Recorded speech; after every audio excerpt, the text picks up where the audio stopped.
And we have a go for auto sequence start. Discovery's onboard computers have primary control of all the vehicle's critical functions.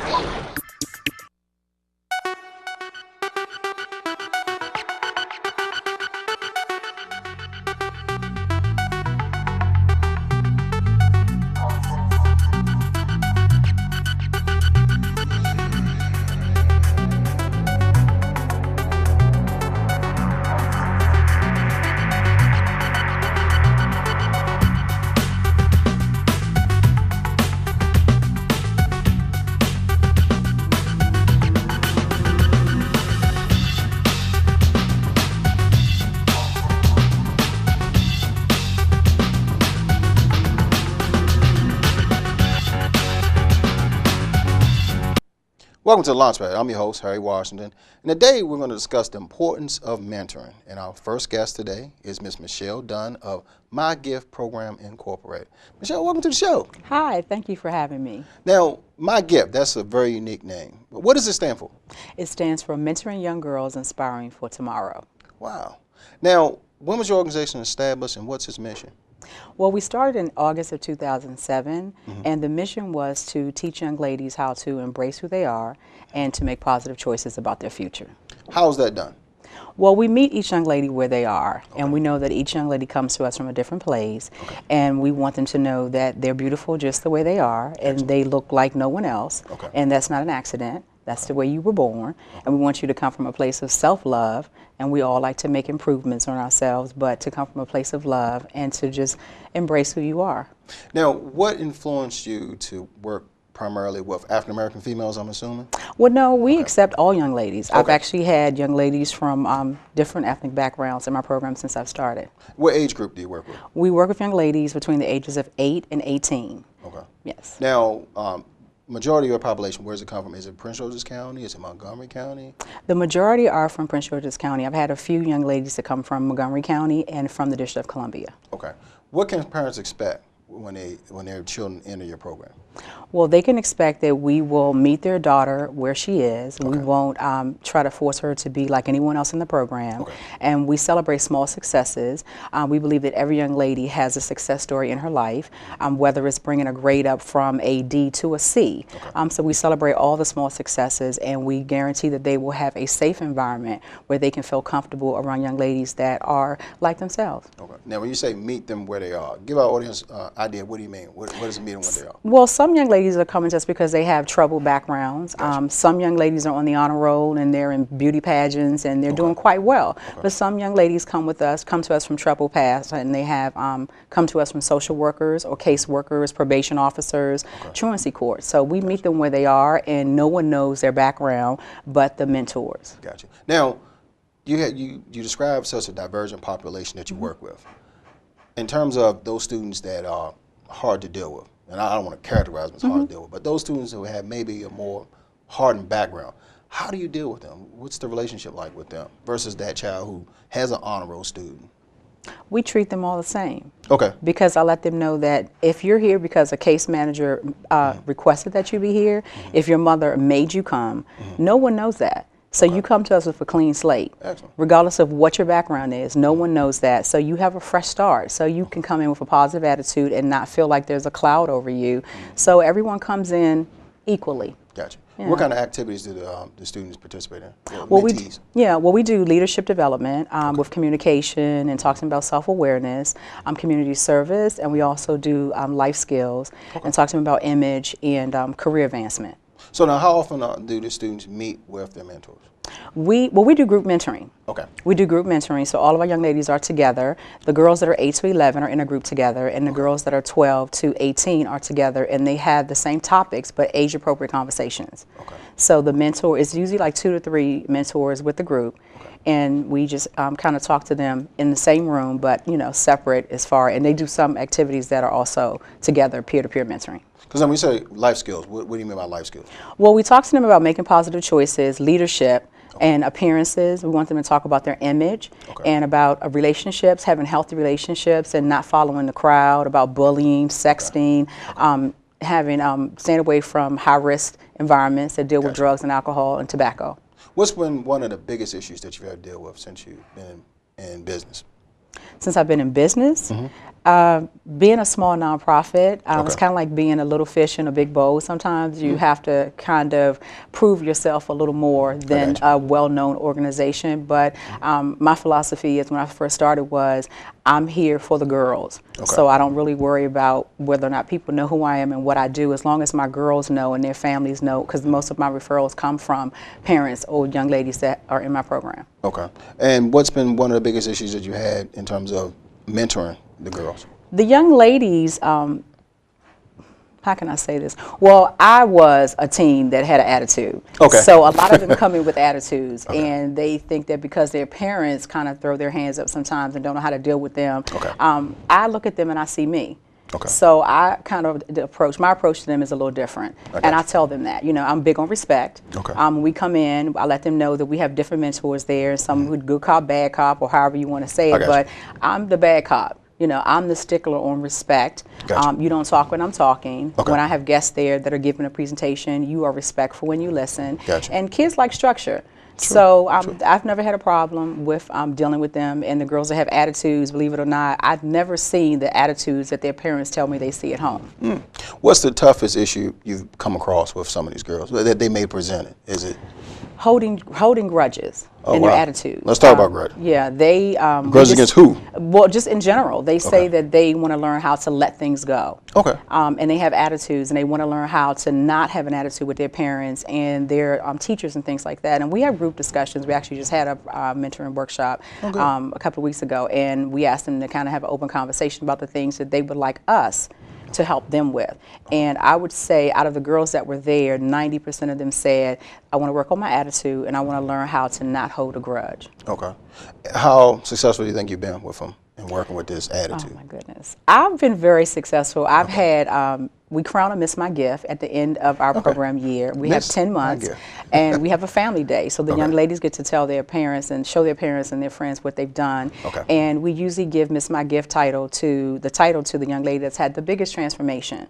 So I've had a couple young ladies that come in that didn't want to talk to me, that rolled their eyes and kept their hands closed, your arms folded, and maybe wore a hoodie and shades and things like that. Didn't do well in school. And I've had those young ladies to change their grade, point average, to actually, some of them are actually going to college now, to become very respectful at home, to join ROTC, to become valedictorians of their class, from being a student that didn't really have an interest, but to actually become a very outstanding and positive student.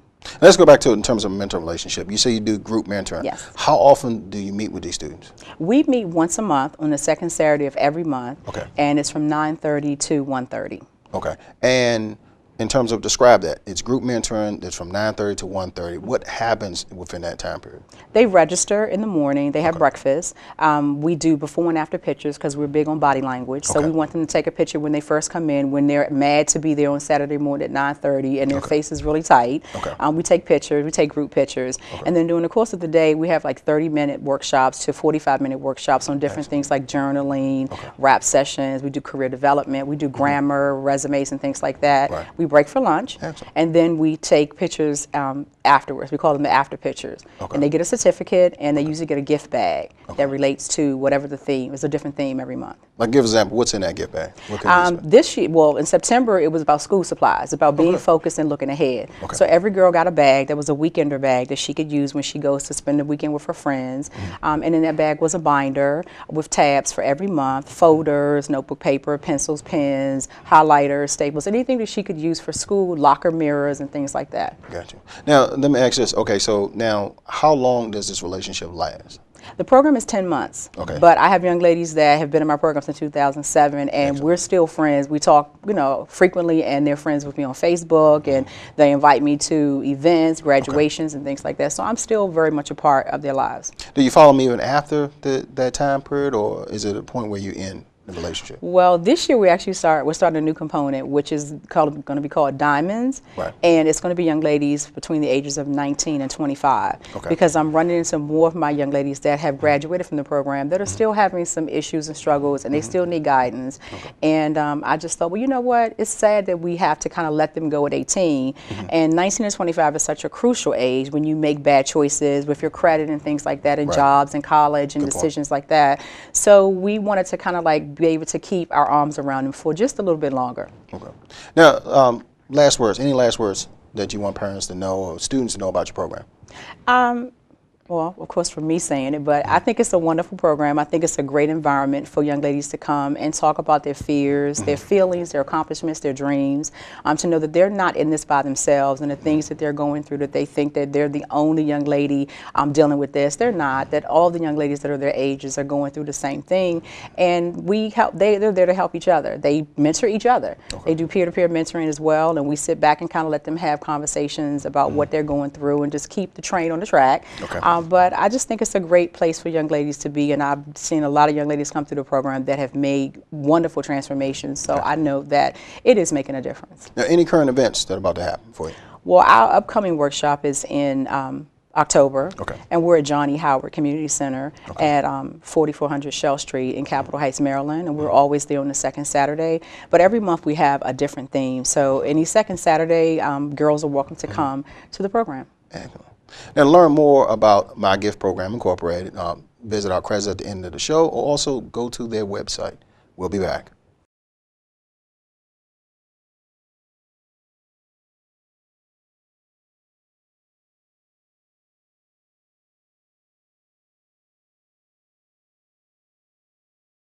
Welcome back to the Launchpad. I'm your host, Harry Washington, and my next guest on the show is Mr. Darryl Barnes, President of Men Aiming Higher. Mr. Barnes, welcome to the show. Good. Thank you for having me.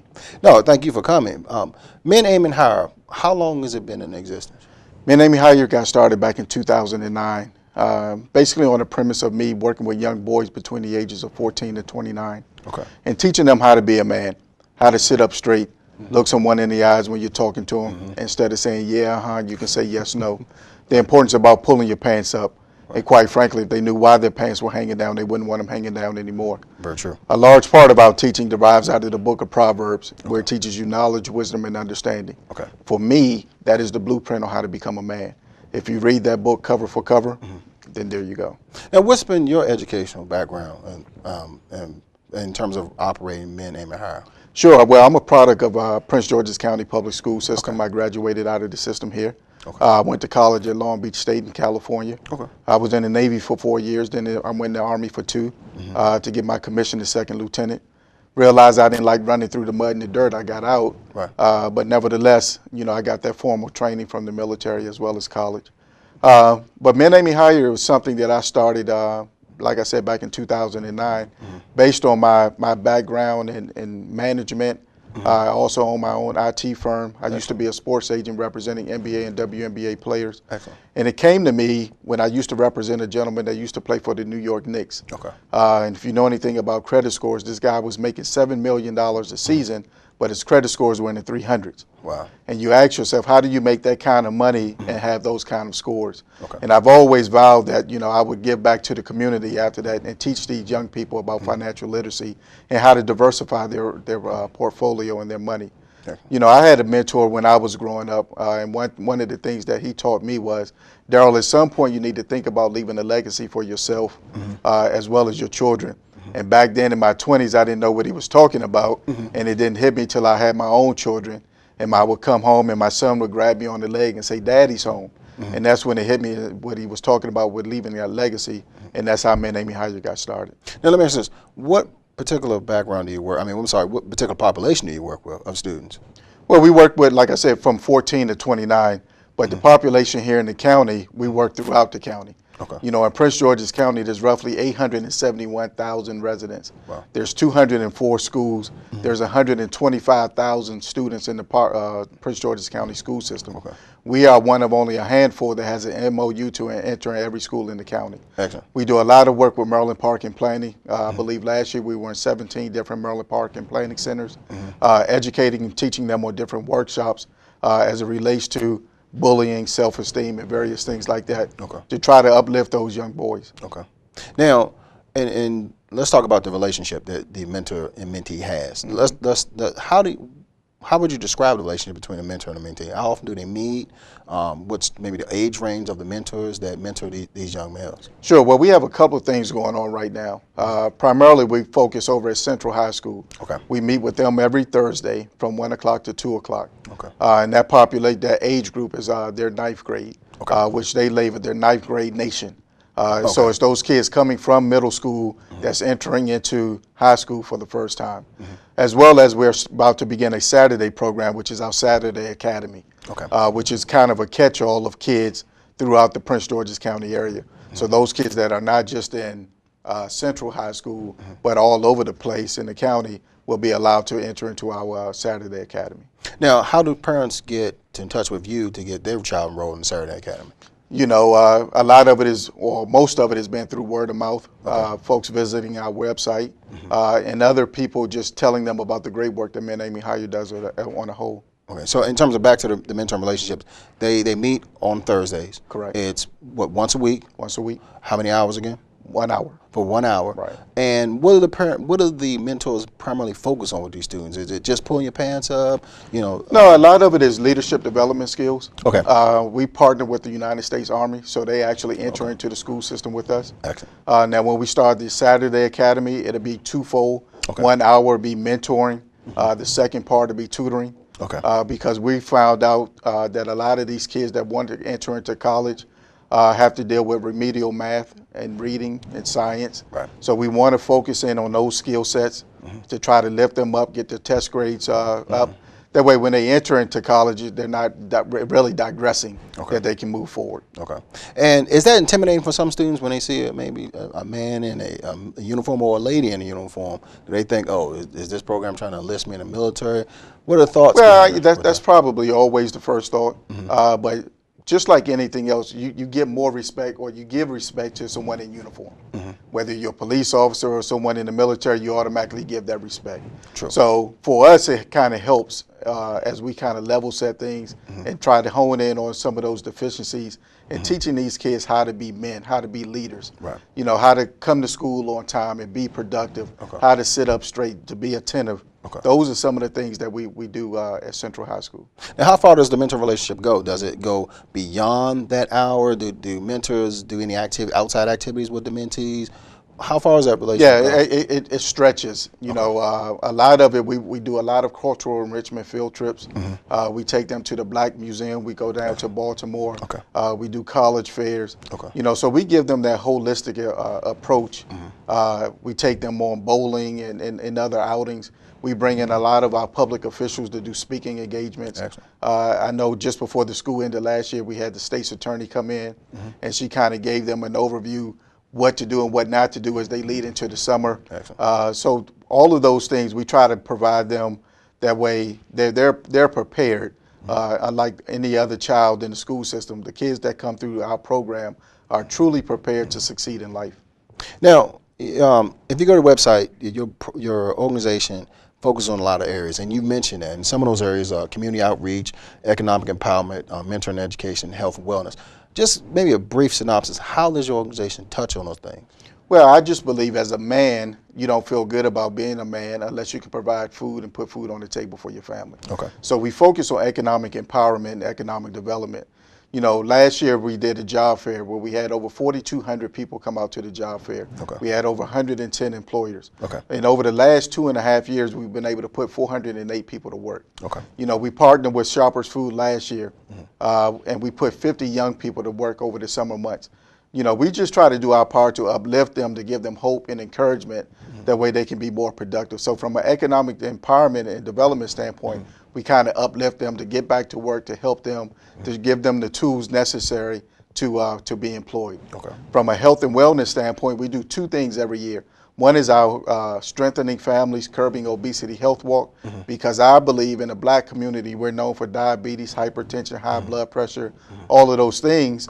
But at the same time, I want mother, father, sister, brother, and daughter to walk, and while they're walking, they're fighting a cause. Every year we do a health clinic. This year, our next health clinic is November the 2nd. Okay. Essentially, I've labeled it free health care for a day. So those that do not have health insurance be able to get health insurance provided by me and Men Aiming Higher. Okay. And what that does is last year we saved 2 people from dying because if they would not have been seen by one of our physicians, they would have died because of the chronic diseases that they were carrying inside of them. Wow. So we truly try to give back to the community and help those that cannot help themselves and provide things that are essential to the community as a whole. So then, let's talk a little bit more about the health fair. The health fair is on November the 2nd. When people come, they do free health screenings. What else? Correct. It's not a health fair. It's a health clinic. Gotcha. Okay. Where we'll have anywhere from 45 to 55 service providers. Excellent. From eye doctors to podiatrists to prostate cancer folks to everything. All those people will be seen by one of our physicians. How long has that initiative been in? This will be our 3rd annual health clinic coming up. Excellent. And what was that? What caused that? I'm sorry. What caused you to create that initiative? Once again, just what I said, in the black community, we're known for so many chronic diseases. Okay. And as a man, we don't want to go get checked for prostate. Right. Right? So one of those things I try to do is bring the services to you if you won't go to them. As a man, we don't want to be seen and touched and all of those things, and we'll go to the doctor at the very last minute versus getting our annual checkups. Gotcha. So I just believe that we need to try to do all that we can to educate and strengthen our community, especially if this is one that we live and believe in. Right. Now, let me ask you this. I guess the other follow-up question to that is, what's some of the other biggest barriers that you've dealt with other than health, disciplinary action, issues? What are some of the other issues that you've dealt with? Well, just as a nonprofit, I think one of the biggest issues that I face, and probably every nonprofit here in the county, is either 2 things that I always hear. We need funding, and we need more mentors and volunteers. That's always the biggest challenge.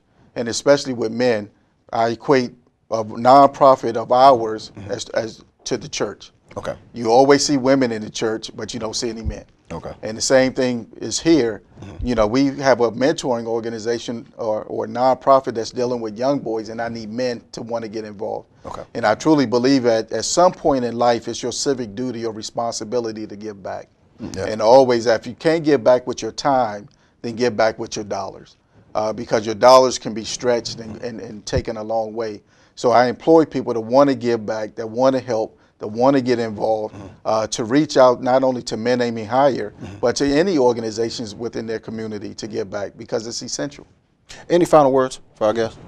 Well, I appreciate the opportunity to be on your show, but I just really want people to get involved in nonprofit work, because even though it's a nonprofit, it's a for-profit business. Right. Because of the time and energy that we all put into this, the time and energy that we really mentor and to try to help someone else's child, the time that it takes to take them on field trips and food and various things like that, it's really a lot of work.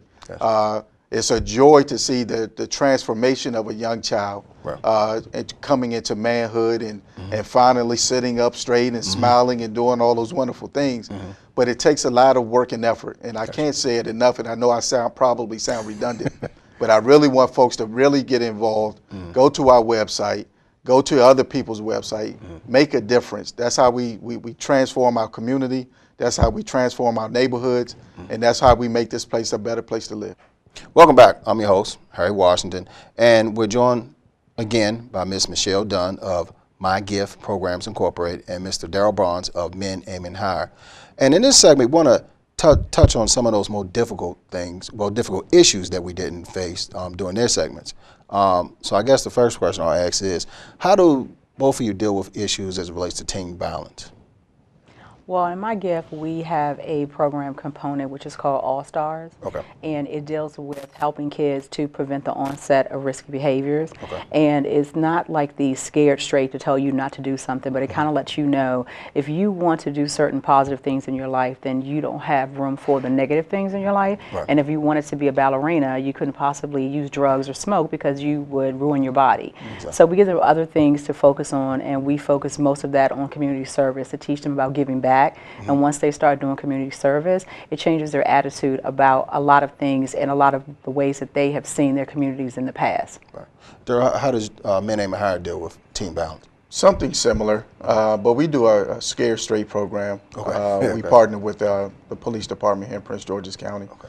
But violence in the community, especially into our public school system, is growing. Right. You know, just last year we had to do a Silence the Violence charity basketball game over at Suitland High School, where a young kid got shot in the back because they wanted to take his Timberland boots. And the year before that, we had to do one over at Central High School, where the kid was being bullied and picked on, and they beat him up and killed him because of that. Right. So it's one of those things that, you know, these kids need some type of intervention and outlet in order to have someone to talk to, and we try to provide that for them. What about in terms of pressure, like bullying? How, Michelle, I guess I'll start with you. How do you your program deal with young ladies, there are a lot of situations with bullying in the school, but you have to give girls confidence and self-esteem. Right. Because if we teach you to embrace who you are and love yourself, then you kind of don't let those things bother you. And again, it's about redirecting their focus. True. And once you do that, then they don't succumb to the things that they would normally fall prey to. They look the other way and they change their circle of friends. Gotcha. Well, once again, the same thing. You know, it's all about self-esteem, right? And we try to focus in on that and try to uplift our young people, encourage them, and give them other outlets to do things and other ways to channel their energy besides picking and bullying on someone. What about, and this will be my last question, what about in terms of parents who are not open to the mentoring process? How do you guys deal with that? Well, when I first started, quite a few folks told me that you could not have a successful mentoring program if you did not have the parents engaged. Okay. And I just beg to differ. I felt like if I could get the girls to come, even if the parents were not engaged, then regardless of what the parent is going through, if you have enough wherewithal to bring your child to me once a month, whether you're involved or not, you're going to see a difference in your child. Because sometimes it can be intimidating if you try to get to the parent. You have to let them come in on their own. Okay. I've had young ladies for years that I've actually never met their parents before. I call their house and they may say hello and pass the phone to their daughter. And I don't judge them because you're still bringing your daughter to a great program, and I know that you're seeing a difference. And for that, I just have to say thank you. Darryl, how do you handle it? Well, once again, I think parent engagement is critical. Right. You know, it's almost like PTA in the school system. Right. And unfortunately, you have a parent PTA meeting and no one shows up. Okay. So we try our best to engage the parents and get them involved in the process, because one of the things that I've found is if I try to educate and teach you and you go home and you see just the opposite, who you going to follow? Right. So we try to get the parents engaged in as much as we possibly can. But I agree with Michelle, you know, that's not always the case. And at the same time, I have to do my job, and that's to try to mentor this young man. Right. And hopefully he listens to and takes the tools that we're giving him, and then he can try to go home and teach the parents as well. Because we always tell them, today, go home and tell your parents what's the word of the day. The word of the day is swagger. Okay. So what does swagger mean? And we want you to go home and tell your parents, this is the word of the day that we learned. So we're trying to incorporate the parent at the same time in some of the things that we're doing. That way they can go back and learn the word, or do you know how to spell a certain word? Okay. And they take those kinds of things back to the parents to try to get them involved in some small capacity. We'd like to thank both our guests, Mr. Darryl Barnes with Man Named Hire, and Ms. Michelle Dunn of MYGIFT Programs Incorporated. That's our show. Thank you for watching. Again, to learn more about both of these programs, view the credits, and also view their websites. And as each of these guests have pointed out, go and mentor somebody. Get involved. Thank you.